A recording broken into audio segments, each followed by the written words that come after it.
The show. Welcome to Tuesday morning, right here on Sports Radio, TSN 1200. We are so glad you're along for this 31st day of August. Yes, August comes to a close today, 2021. JR, Simmer, and Bunda's in for Hammer again this week. And we'll tell you what's happening. What's happening is some really nice weather. Yesterday was kind of hot. But it will cool off a little bit to be pretty much picture perfect. Unless you, of course, enjoy like 40-degree humidity, which I don't think too many people do. But we should have sunshine and comfortable temperatures at least through the next 4 or 5 days, right into the Labor Day long weekend for today. Mostly sunny, a little bit of cloud mixed in. 25 will be the high today. Tomorrow, sunny 24. Thursday, sunny 21. Friday, sunny 22. And as I said, the sunshine should continue at least in until looks like maybe Sunday. All right, as we get toward the last unofficial long weekend of summer, as you wake up this morning, it is 16 degrees. As we say good morning to Sean Simpson. How are you this morning, Simmer? I'm excellent, JR. Very crispy and very cool, and just a real nice morning this morning, waking up. So, yeah, enjoying that forecast going forward. A little break in the humidity and absolutely primal weather right there. Yeah, exactly. I noticed, by the way, because with a lot of people not at work, we're actually allowed to park in the back parking lot here at work, and that. For whatever reason, I don't know if a lot of people are on holidays down on the TV side. It was a lot of empty spots this morning. It's very unusual, and I noted that, and this would be something that my wife would twig on. Okay. When you pull into a parking spot, you just pull in. It's not necessarily straight. You're between the lines. Yeah. Okay. I'm not a good driver at all. Okay. Yeah. But okay. One thing I did note, and Bunda, you can back me up on this one. Okay. A typical guy, if you're into a parking lot situation, I'm not making fun of you here. Okay. Do you, if it's a busy parking lot, do you back into the parking spot to make the getting out part not a chance easier? Okay. I am the worst driver on the planet, and I cannot turn to my left. I have a little bit of an issue with my neck, and so thank God for the driver. So that's why your car is at an odd angle this morning. I thought I've gotten a little bit better with that, okay. But there are times, both in depth perception, a little better since I got glasses, I will get out of the vehicle and realize there's another 5 feet in front of me.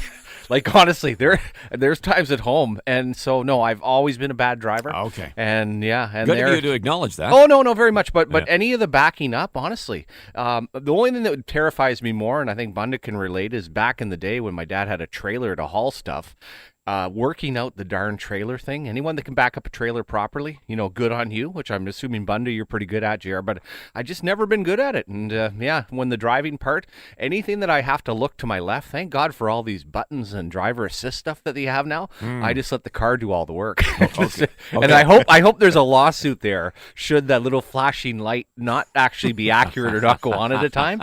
So, yeah.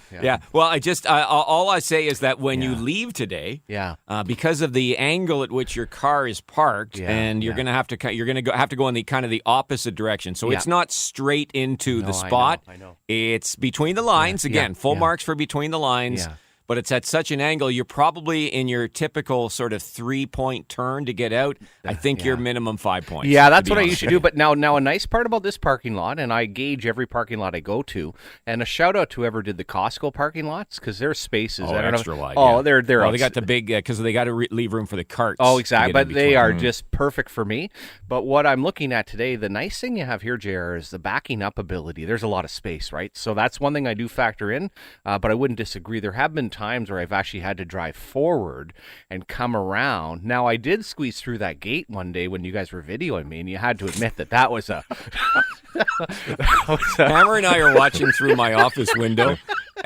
Because that was the point, and I don't know why, it was a very busy, right around 10 o'clock in the morning, or 10:30 when you leave, is when a lot of the TV people are arriving for the day. So that's the busiest the parking lot is all day. And I said to him, let's watch Simmer try to get out of this parking spot. And listen, full marks. It took you about 14-point turn, but you got out. Well, it's got all these sensors and beeps, and a little shout out to my friends over at Myers Nissan, my nice Murano. But it goes off and it goes crazy. So I have some professional help. But I really do, and I'm a very slow driver as well, which Mira is not a fan of.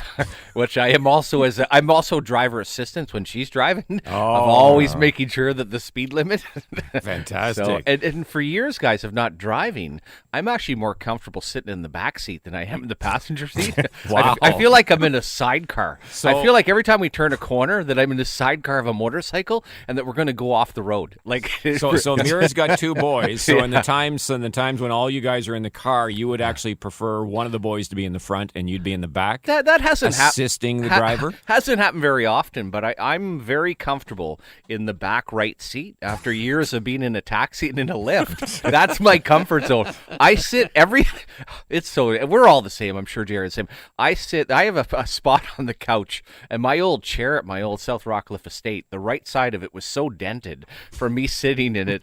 I sit on the right side of the couch, and I'm just right in there. And I've tried to be on the left side. Okay. But it's almost like, and you're the same way. I talk in this microphone, and if anything is not talking out of the right side of my mouth and looking to my left, becomes incredibly awkward. And we're on the center position. I don't know if you feel any different if you're ever thrown off to any other side, but I couldn't work anywhere. We have 3 broadcast positions in the little studio I'm in. If I'm not center square, it's going to be tough for me. Oh, yeah. No, well, gosh, you've been there forever. But it is funny, just all the little habits that you end up having, or the comfort zones that you're in, you don't even realize. It drives me crazy to see how different driving can really be now because of all the new driver assist. Right, with the backup, like one thing I dislike the most, I think, is the backup cameras, because I find myself looking at it more than I want to, but I don't want to use it. I don't like using it. I'm so used to using my mirrors, and like when you talk about backing up a trailer or whatever, it's just so you become natural. It's almost like a muscle memory of using it and seeing the cameras or things blinking, even just like with GPS voices. I hate it. Yes. Yeah. So we have 2 vehicles. Yeah. So the vehicle I typically take to work is a 2020 Ford Escape from Canada Ford. Oh, I know. Yeah. Very nice vehicle. But it's got... You also sell pizzas out of the back. Pico Pizza. You should try it. Okay, so yeah. Okay, so it's got all the driver assist stuff. Yeah. To be honest with you, it's a car, like a lot of them, with a lot of buttons, most of which I don't use. And I don't even know how to use it may have that the backward parking thing. Okay. The parking assist thing or whatever. I would have no idea how to use it. I'm fine just parking. I'm backing. Yeah. Well, I'll back into a spot. Regardless, the other vehicle we have is a beater. It's a 10-year-old car that my wife, she doesn't have far to drive to work. So it's just a beater. Yeah. It has none of that.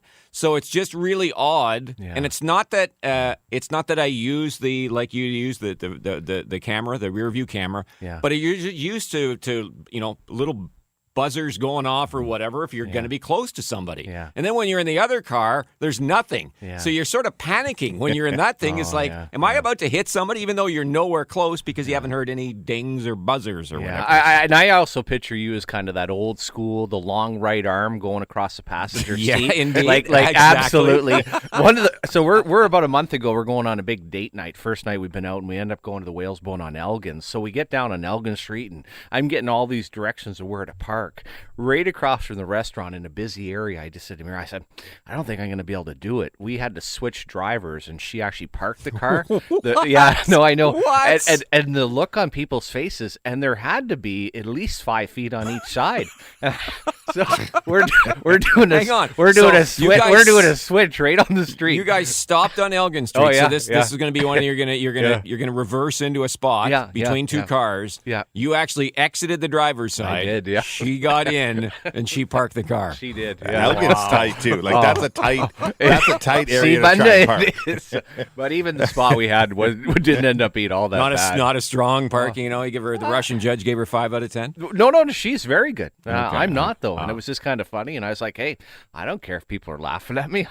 I want the vehicle to be parked properly. See, it's the difference though in learning how you drive and what you kind of grow up using, and that's something like growing up on a farm, being able to drive multiple vehicles, growing up like that. But just now getting into these vehicles, and like you said, we said it's the driver assist, the backup cameras. It's like we're catering so much to these bad drivers. There's a lot of bad drivers out there. Yeah, but the thing I'm also we need stricter driver's ed. Well, and the thing I'm now the rules that I'm very good at, and this is back to my German driving. Driving slow is good. But I'm always in the right lane, and I don't care no matter what. If it's going out Riverside South, I hop in the right lane, let people pass by.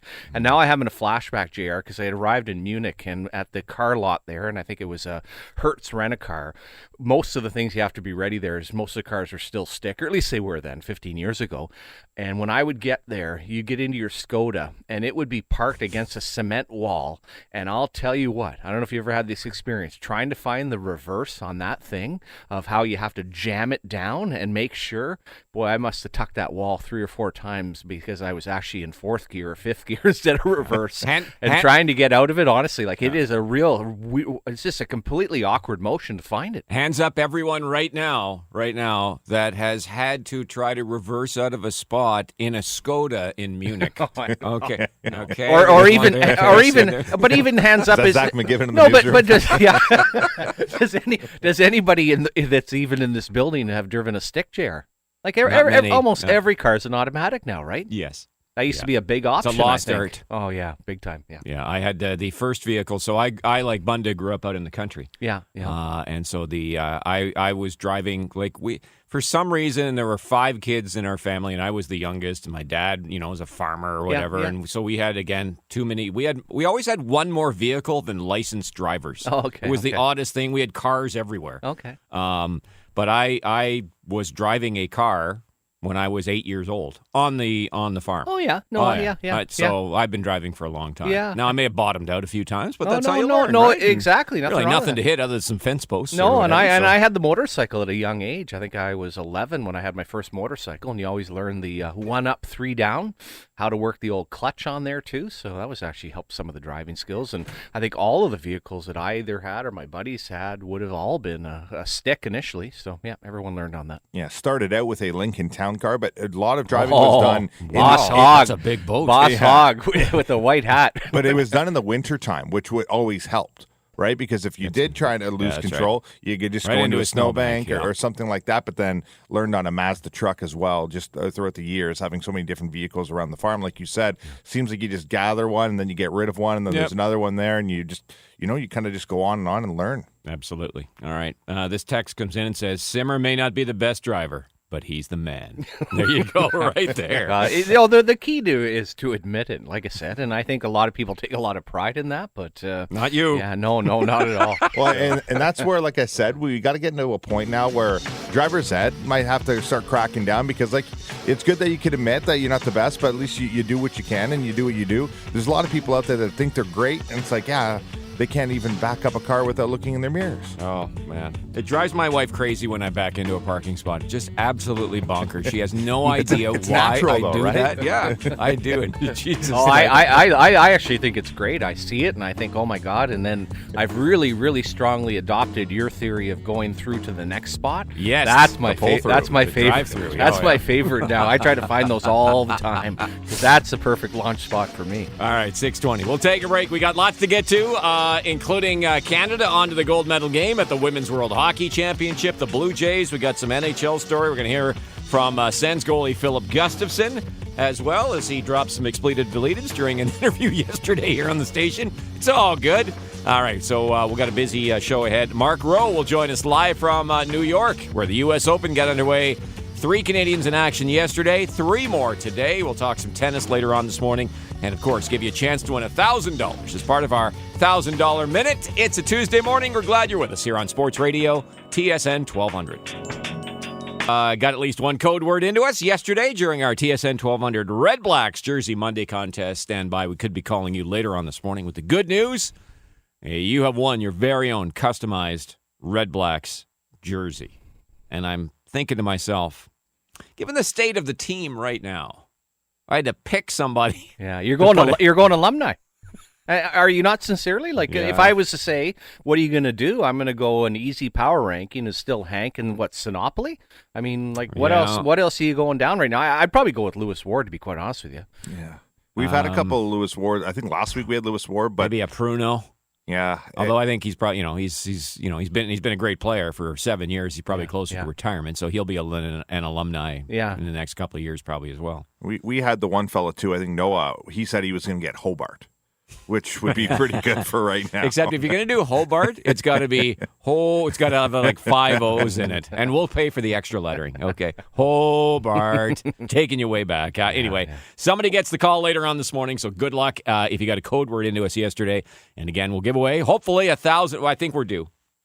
To give away the $1,000. Nice. Well, I'm looking at it right now. I also think on the jersey aspect, boys, this is probably an opportunity where in putting your own name on the back, you could probably get away with, because I don't think people would know whether or not that's a player on the team or not. And I'm not just saying, if King Kong walked around with Bund on the back, they just assume, they probably think he's actually an alumni O-lineman. But you'd have to, you'd have to go with like something in the 50s, because you look like an O-line. You got some good size to you. Yeah, exactly. I was going to go D-line, but I guess O-line works. I think a 5'5". What is the O-lineman? What do they wear in the CFL? Do they wear designated numbers? 50s usually, right? Yeah. Typically an offensive lineman. I could see you like with a nice, like Bunda 57. Yeah. I think 56, 57, sort of accentuating your shape. Yeah, I like that. I think I know a couple guys at OSEG. Maybe I'll get that pulled in and see if I could walk around and sign some autographs. Yeah.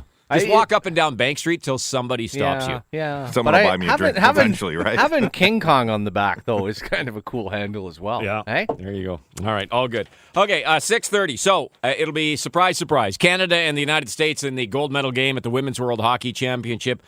Canada gets there last night with a 4-0 win over Switzerland, thanks in part to this woman. Canada power play has not been clicking at a high production rate. Here's Poulin. Tried to feed that in. Bouncer scores! Follow the bouncing puck.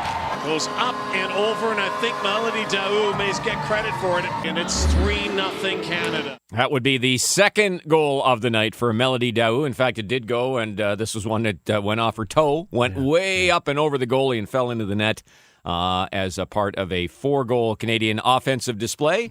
They outshot the Swiss 64-10. When they beat them in the round robin, it was 63-12.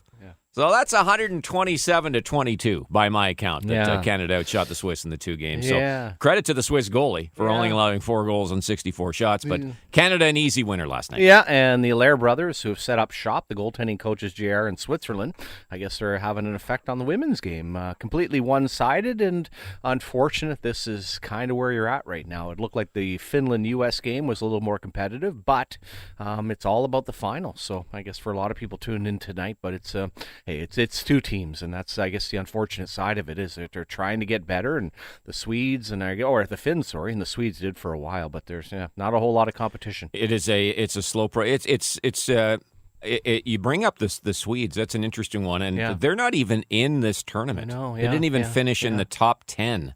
This is a team that at one point, the odd time that one of either Canada or the United States has faltered at an Olympics or a World Hockey Championship. Finland did it once. They beat Canada, and the Swedes beat the U.S. once in the Olympics in the semifinals.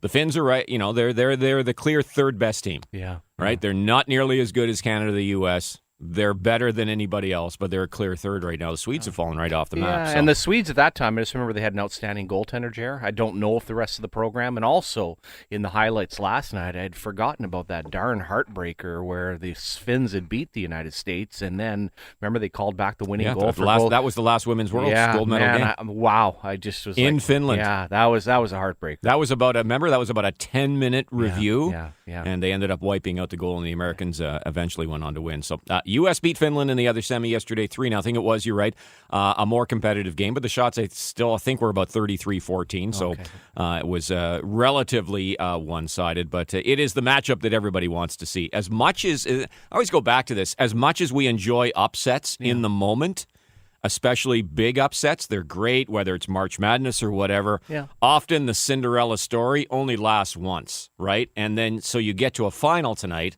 and let's say Finland were to have won that. Hey, great. Canada will play Finland. Canada will probably win, but it won't be a competitive game. Yeah. And so you get the desired result if you're a Canadian hockey fan, but it's not a great game. Now we're going to see the by far 2 best women's hockey playing nations in the world go head-to-head. Yeah. They've got such a great rivalry. Many people call it the greatest rivalry in any sport, men or women. Yeah. But, with the history now, with the Americans having won the last 4 times they've met in the gold medal game at the Worlds, with Canada not having won one since 2012. with the United States also being the defending Olympic champions. Canada's due. Canada wants revenge. For sure. Canada beat them in the round robin. Now can they complete it in the gold medal game? There's some great storylines tonight. Yeah, very much so. In the United States, after getting smacked 5-1, JR, I'm assuming going to be a whole lot better. And the unfortunate for the women's side, though, the Cinderella story just creates a bad game, right? Like we see in the men's when you go back to Salt Lake City, Belarus knocks off Sweden. Well, you still have some pretty good teams left. Like the depth of it, and even the depth on the men's side isn't great, but it has to be this. And hey, if you're going to sell the game, certainly in North America is your best start. As you said, this is one that's going to get the eyeballs, and I think a lot of interest tonight. If you think about, you brought up, so Belarus beat Sweden. That was in 2002. That was Tommy Salo, right? Exactly. Canada being was the benefactor of that because they end up meeting Belarus in the semifinal. Exactly. Instead of Sweden, which had beaten them in the opening game, right? Sweden was smacking everybody around. Yeah. That was the prime of Alfie, Sundin, everybody, right? That was the best Swedish team that they had in a long, long time. Although they did go on and win in 2006, so it turned out okay. Yeah. But in 2010. And I'm trying to remember, but Canada ended up playing Slovakia in the semi. Because they had Slovakia was a good they good were team, actually, right? and that was the end of that era for them, right? Pavel Dimitra almost scored in the last race. He had a chance in the last minute, I think, to tie the game. But I think Slovakia had knocked off somebody in the quarters, Russia or something like that. And I think the same thing happened again in 2014 in Sochi. So, again, that's the one thing where in that moment in time, love to watch the upset. Yeah. But often the Cinderella team, only has that one set upset in them. And then the next game, they're not very competitive. Yeah, you go back to 2014, they ended up playing Sweden of all teams, and it was Backstrom that ended up being he couldn't play in the final, right? So it was like, okay, it's one-sided anyway. But even go back to on the men's side, Jared, 98 when you went to Nagano. At that time, you had the Czech Republic, you had Slovakia, Sweden, Finland, Russia, Canada, United States, right? There was always at the World Championships when I go, there was always 6 or 7 good teams, and then there was the Swiss bringing up the rear, but it was always competitive, and even on the men's side now, you're basically down to Russia, Sweden, Finland, Canada, U.S. It's kind of a five-team race. It's completely dried up in Central Europe. You're hoping for Germany to come along. Czech is okay. Slovakia is qualified, but not the star power. Like, go back to that Slovak team in 2010. Like, man, oh man, that was an absolute star-studded roster and a team that had, God, I'm thinking back to Sweden in 2002, had won a world championship as well, right? Like, they had a program then that had a lot of star power. All right, so the gold medal game will go tonight at 7:30 on TSN and here on TSN 1200. Canada versus the U.S. It was a really, really nice moment last night. If you've watched the highlights or were watching the game, Melody Daoust, who's been Canada's goal-scoring star in this tournament, she had a moment. They have been sequestered away from their families for COVID protocols. They are not allowed any contact. The families, there are no fans at these games, but families are allowed to attend. But they can't meet them face-to-face after the games or whatever. So she has I'm not sure how old her son is. Looks like he's maybe, 4 or 5, somewhere in there? I would say so. Mateo. Yeah, so he comes down to the glass, and she skates over, and she gives him a kiss through the glass. So it was a really, really touching moment.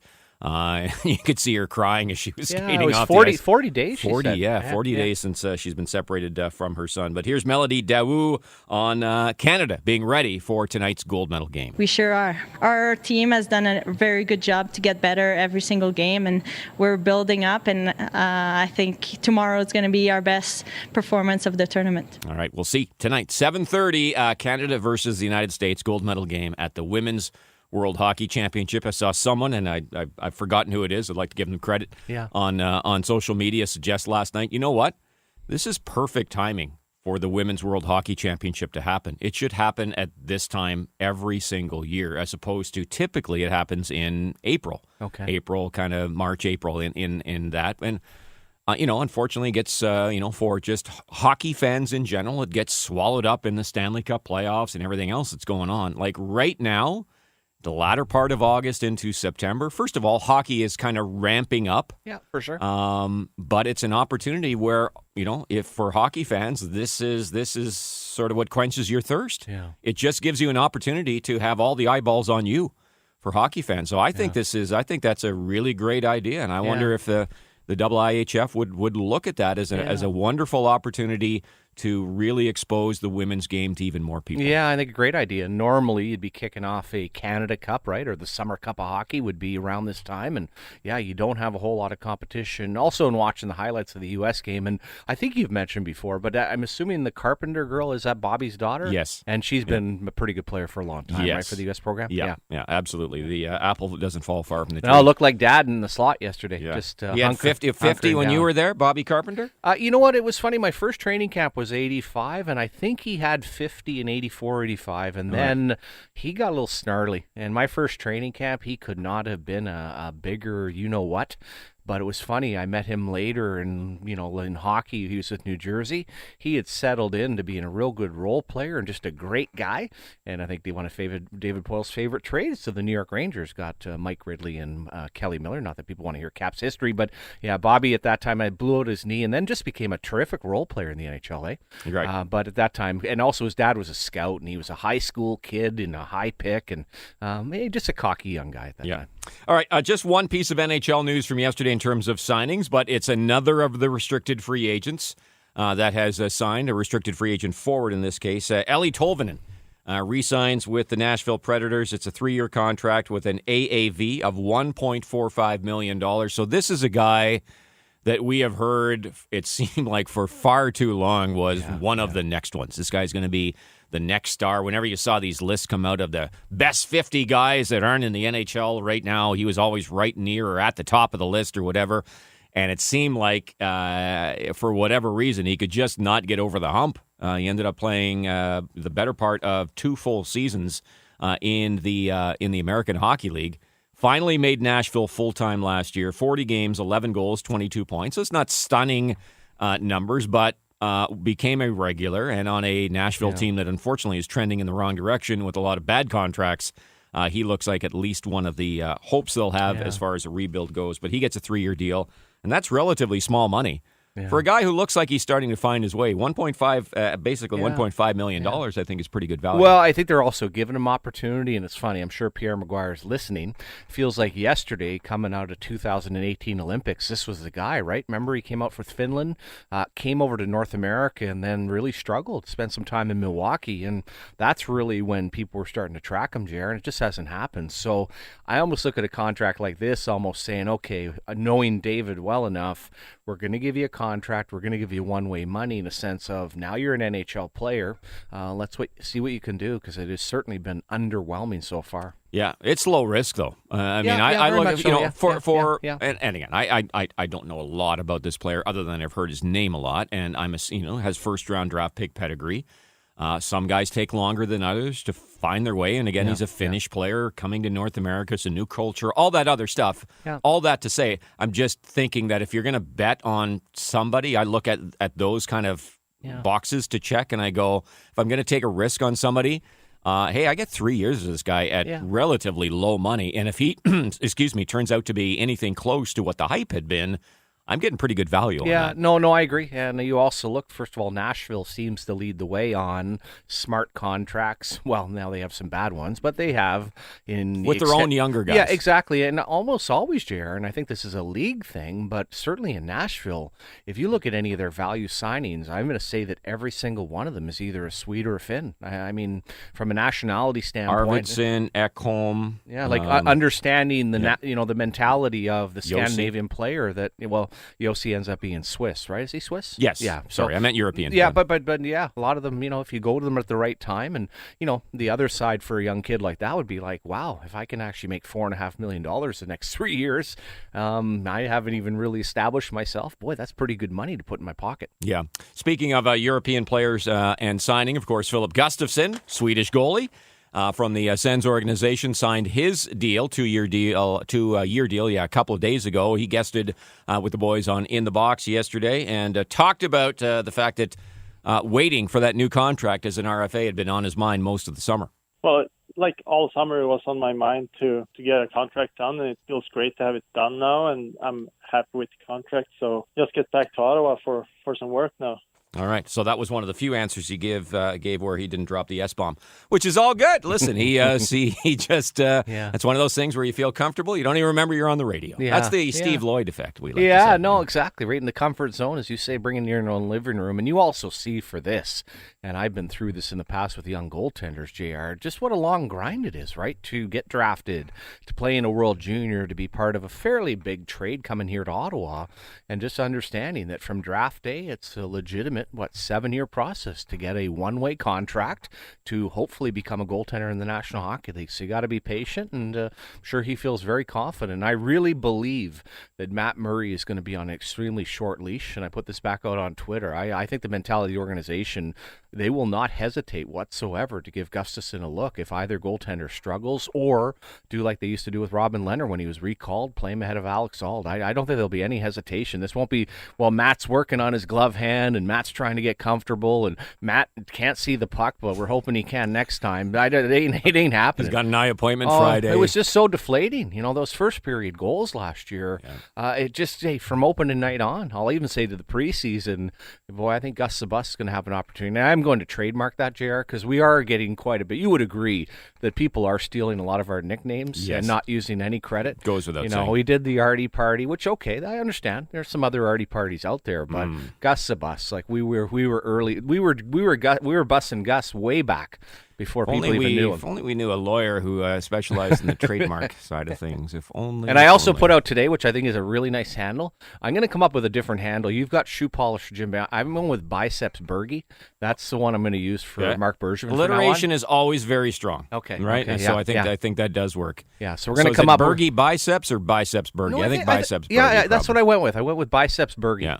Yeah. Whether or not. So and it will have hit Simmer and really just has become part of the vernacular if it just gets shortened to biceps, and people automatically know who you're referring to then. Yeah, that's then true. You know you've hit the big time. But you're also, when you're making that reference, JR, I don't know if the lingo's changed at all, then you're usually called pipes, so I don't know if that's going to necessarily... But this is original, right? That's true. There have been some pipes before, right? So I think that regular listeners to the show know when I just drop the name shoe polish, they know who I'm referring to. It's Jim Benning. I was actually trying to think of other one. I was going to go with Hall of Fame Holland.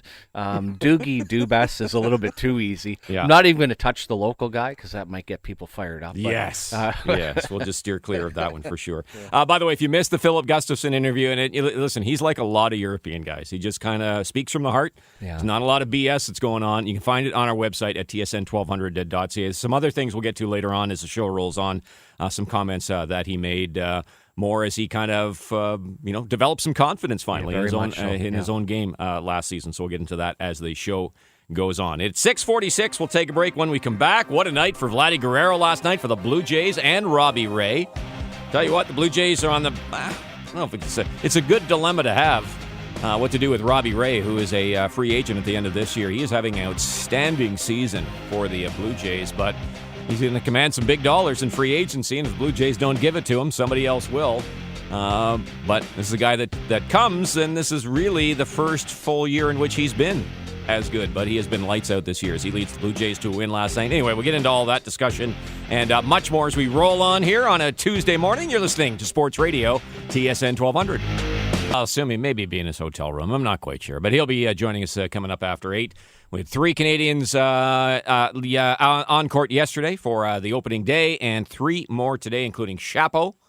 He'll be playing at about 2 o'clock this afternoon. Vasek Pospisil about 4:30, and then Bianca Andreescu will play her first match tonight at about 9:30. And, of course, all the matches on TSN television. And we'll find out, for Bianca, it's as much about health as anything else. Yeah. She has been struggling with injury ever since she won this event 2 years ago, her coming out party. And unfortunately, it has been more spits and starts. Really hasn't been able to stay healthy. Just the one tournament I remember down in Miami, I want to say earlier this year, much earlier this year through the winter, where she got to a final. But other than that, it's been a lot of withdrawals. Did she not leave the final though, JR, with injury? Or did she actually finish the tournament? I thought she, that, and similar to her win in the Canadian Open where Williams had to come out. And, hey, she's also, from a career standpoint, first of all, the money that unfortunately, but also an endorsement. She's obviously become very, very popular and has the ability and the chance because it's so kind of Eastern or European.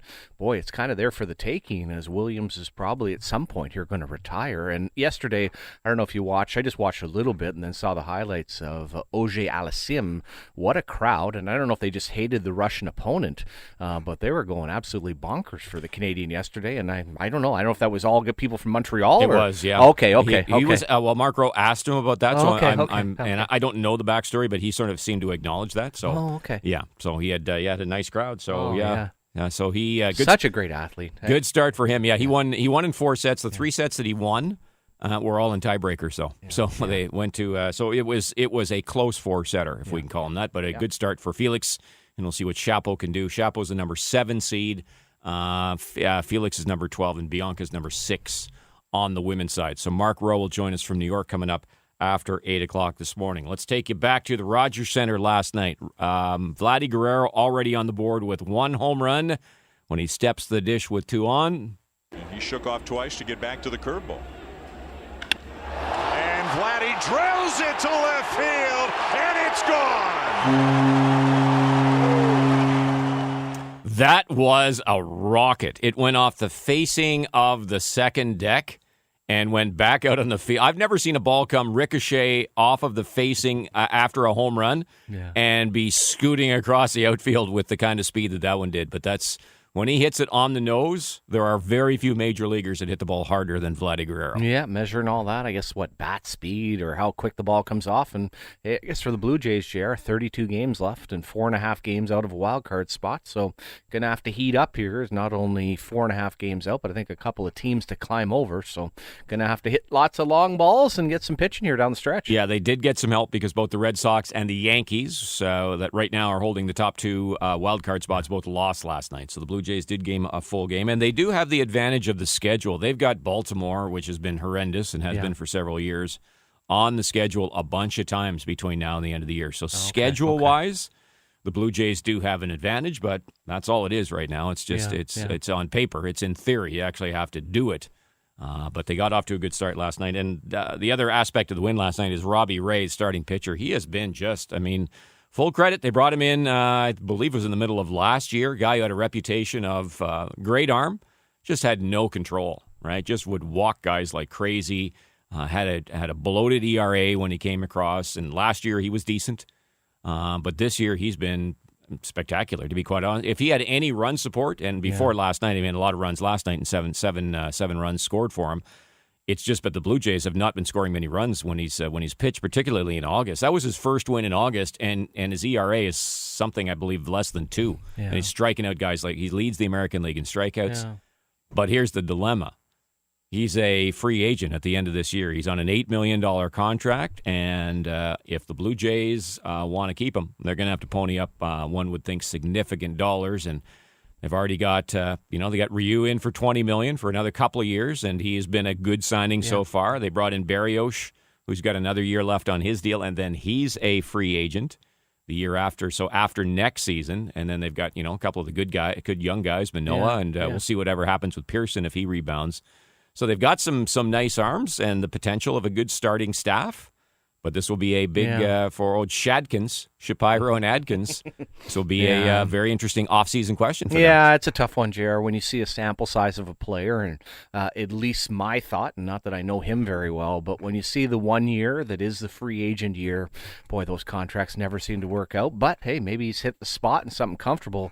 Would you also agree, though, when you look at this team offensively, and with those 3 pitchers you mentioned, boy, oh boy, if they could ever climb into a playoff spot, that is one dangerous baseball team, is it not? Mm-hmm. As you shorten up the staff, as you get into a playoff, or is the bullpen still a major concern? Well, it is, but that's the thing about once you get to the playoffs, right? One or two of the guys that are on your starting staff suddenly become arms available out of the bullpen, right? Yeah. So that can be an advantage. And they've got some, everybody's well aware of the good young bats that they have right now, but the bats have been relatively silent in the month of August. That's been the hard part, right? The starting pitching has been good, but then the bats have gone silent, and it was the other way around before. So if they could ever find a way to bottle games like last night in which the pitching is good and the hitters hit. Yeah. But that you could say that about any team. So anyway, it was a good win for the Blue Jays last night, 7-3. As we said, the Red Sox lost to the Rays, and the Yankees fell to the Angels. Shohei Ohtani had a home run for Anaheim last night, so he's got 42. The 2 for Vladdy last night gives him 38.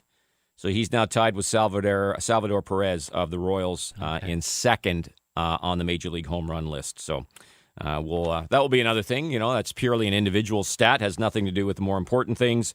But 42 for Ohtani and 38 for Vladdy, tied for second place in the home run derby. So there we go. All right, Blue Jays.